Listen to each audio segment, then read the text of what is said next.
Good morning class 6। आज हम लोग संस्कृत क्लास में अपनी रुचिरा पुस्तक का 7th लेसन पढ़ेंगे बच्चों। सप्तमः पाठः। आप लोग अपनी बुक में से 41 पेज नंबर निकाल लीजिएगा, पेज नंबर 41।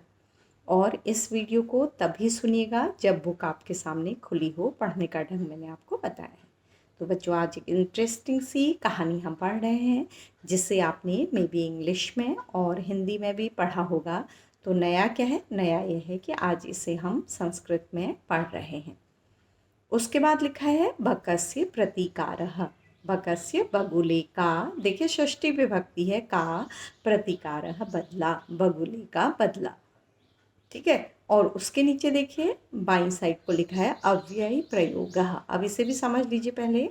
अव्यय एक प्रकार के शब्द होते हैं बच्चों, जो शब्द स्त्रीलिंग, पुल्लिंग और काल के अनुसार कभी बदलते नहीं हैं, जैसे यदा, कदा, कुत्र, यत्र, तत्र।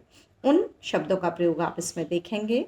जैसे बच्चों, मान लीजिए एक सर्वनाम है सह, अगर वो स्त्रियों के लिए आता है तो क्या हो जाता है सा, और नपुंसक के लिए आता है तो क्या हो जाता है इदम। तो ये अव्यय नहीं है। अगर हम तत्र कहें, चाहे हम लड़की के लिए प्रयोग करें, लड़के के लिए या पुष्प के लिए, तो समान रहता है। तो अव्यय शब्द वो होते हैं जो कभी बदलते नहीं हैं, हमेशा एक समान रहते हैं। ठीक है। तो इस कहानी में आपको विभिन्न प्रकार के अव्यय शब्दों का प्रयोग मिलेगा। ठीक। अब हम कहानी की तरफ आते हैं। ये एक सियार और बगुले के बीच में, जो उनके मित्र हैं, सियार कपटी होता है तो बगुला उसके कपट का बदला लेता है। ठीक है। टिट फॉर टैट कहा गया है ना, जैसे को तैसा। ये कहानी वैसी ही है कि अगर कोई दुष्ट व्यक्ति हो तो उसके साथ हमें भी दुष्टता का ही व्यवहार करना चाहिए। इसमें बच्चों अलग अलग धारणाएं हैं। कुछ लोग कहते हैं कि हमें दुष्ट के साथ भी अच्छा व्यवहार करना चाहिए, लेकिन कुछ लोग कहते हैं कि हमें दुष्टों के साथ दुष्टों का ही व्यवहार करना चाहिए, तभी वो समझते हैं। तो खैर ये कहानी है, हमें पढ़नी है। और ये एग्ज़ाम में कैसे आएगी? अधिकतर बच्चों ये आता है कि बकस्य प्रतिकार कहानी को अपने शब्दों में लिखिए, हिंदी में लिखिए, संस्कृत में लिखनी नहीं आती। बच्चे कई बार पूछते हैं कि मैम संस्कृत में लिखनी होगी कहानी, तो आप लोग अभी संस्कृत में इस कहानी को नहीं लिख सकते हैं, तो आपको किस में लिखनी होगी? हिंदी में। तो सुनिएगा, सुन के ही याद हो जानी चाहिए, और एग्ज़ाम में जब आपको लिखनी होगी तो आप अपने शब्दों में लिखेंगे। ठीक है। तो मैं एक एक शब्द करके इस कहानी को पढ़ा रही हूँ, ध्यान दीजिएगा। एकस्मिन, एक, मतलब एकस्मिन का मतलब है एक। वने, वन में, सप्तमी एक वचन शब्द है। श्रृंगालः, सियार, बकह बगुला च, तो बकह से पहले आ जाएगा और। ठीक है। एक वन में सियार और बगुला दोनों रहते थे। तयोह, उनकी मित्रता आसीत, मित्रता थी। बच्चों एक बात और याद दिला दूं, अभी तक हम लोग पाठों को वर्तमान काल में पढ़ रहे थे, ये पाठ भूतकाल में है। क्योंकि कहानी है तो कहानी किसकी होती है? जो समय बीत जाता है। वर्तमान में जो घटना चलती है वो तो वर्तमान की घटना होती है। जैसे हम पढ़ रहे हैं, ये कहानी नहीं है। हम पढ़ते थे जब कभी आप कहेंगे तो वो भूतकाल की बात हो जाएगी। ठीक है। तो एक वन में सियार और बगुला दोनों रहते थे या रहते थे। तयोह, उनकी मित्रता, मित्रता आसीत थी, उनकी मित्रता थी या दोस्ती थी। एकदा, एक बार, प्रातः, प्रातःकाल, शृगालः, सियार ने, बकम, बगुले को, अवदत, बोला। एक बार सियार ने बगुले को बोला, मित्र, हे मित्र, श्वः, त्वम, कल, तुम। श्वः अव्यय है बच्चों, ये कभी बदलता नहीं है। कल, त्वम, तुम, मया सह, मेरे साथ, भोजनम कुरु, भोजन करो। ये दोस्त, तुम कल मेरे साथ भोजन करो। शृगालस्य, निमंत्रणेन, सियार के निमंत्रण से, बकह, बगुला, प्रसन्नः अभवत्, खुश हो गया। ठीक है, कोई खाने बुलाता है ना, बहुत अच्छा लगता है। तो उसके दोस्त ने उसको खाने बुलाया था, तो वो खुश हो गया। अब इस पैराग्राफ को मैं खाली हिंदी में बता रही हूँ, सुनिएगा। एक वन में सियार और बगुला रहते थे। उनकी मित्रता थी। एक बार सुबह सियार बगुले को बोला, मित्र, कल तुम मेरे साथ भोजन करो। सियार के निमंत्रण से बगुला प्रसन्न हो गया। अग्रिमे दिने, अगले दिन, सह भोजनाय, वह भोजन के लिए शृगालस्य, सियार के निवासम, घर को अगच्छत, गया। अगले दिन वह यानी कि बगुला भोजन के लिए सियार के घर गया।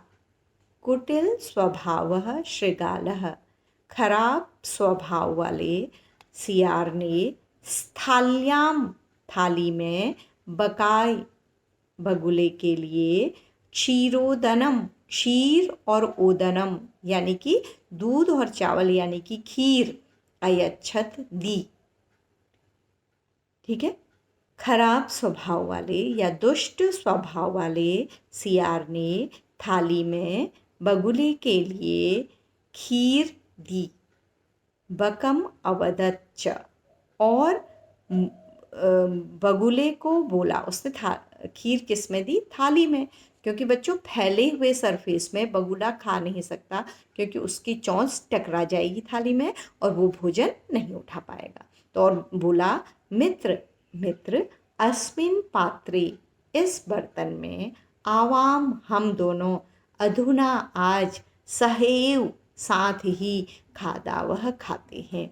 तो उससे उसको थाली में परस दिया और कहा, मित्र, हम दोनों इस बर्तन में साथ ही खाते हैं।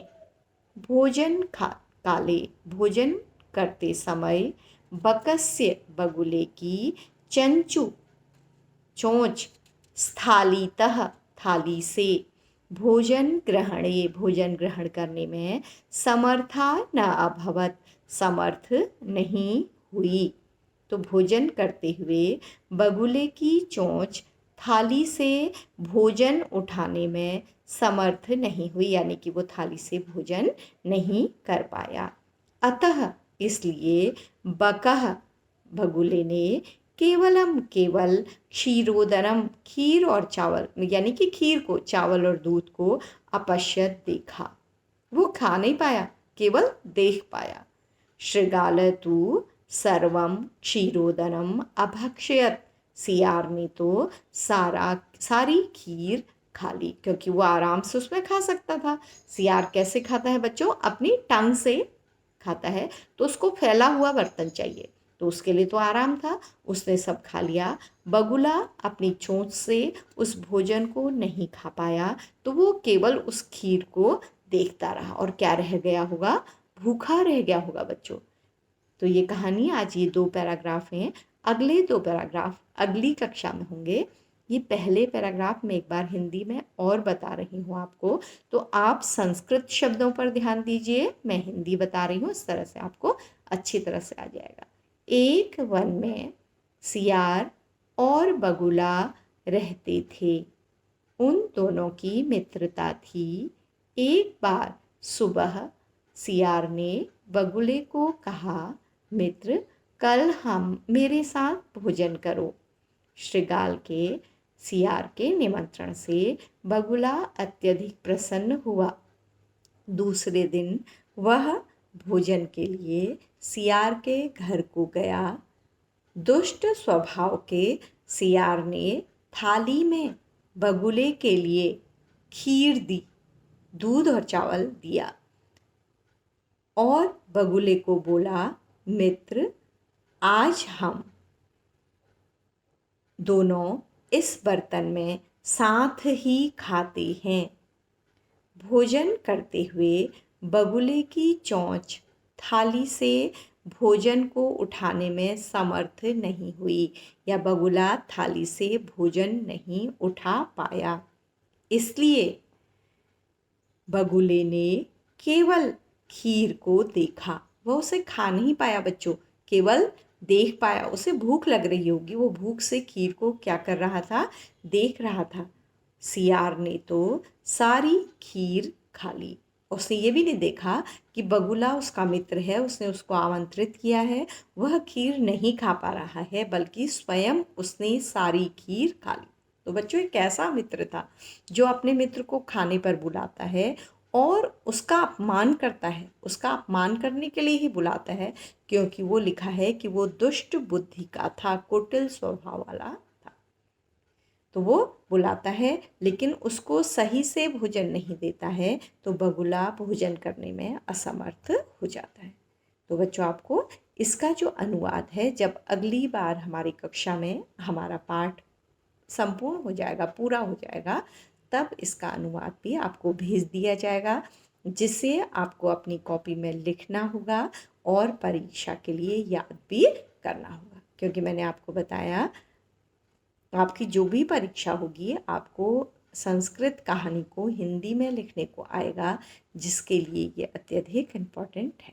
तो ये कहानी तो आपको क्लास में पढ़ने में ही याद हो गई होगी, दोबारा याद करने की ज़रूरत नहीं पड़ेगी। लेकिन जब आप अनुवाद करें तो शब्दों को गलत न करें, उनको बच्चों सही से लिखें, उससे आपकी हिंदी स्पेलिंग मिस्टेक्स भी सही हो जाएंगी, आपकी स्पेलिंग मिस्टेक्स नहीं होंगी। तो बच्चों, आज का पाठ हमारा यहीं पर समाप्त होता है। उम्मीद है कि आपको अच्छी तरह से पाठ समझ में आ रहे होंगे और आप इंटरेस्ट से पढ़कर इनको याद भी कर रहे होंगे। ठीक है, thank you class, thank you बच्चों।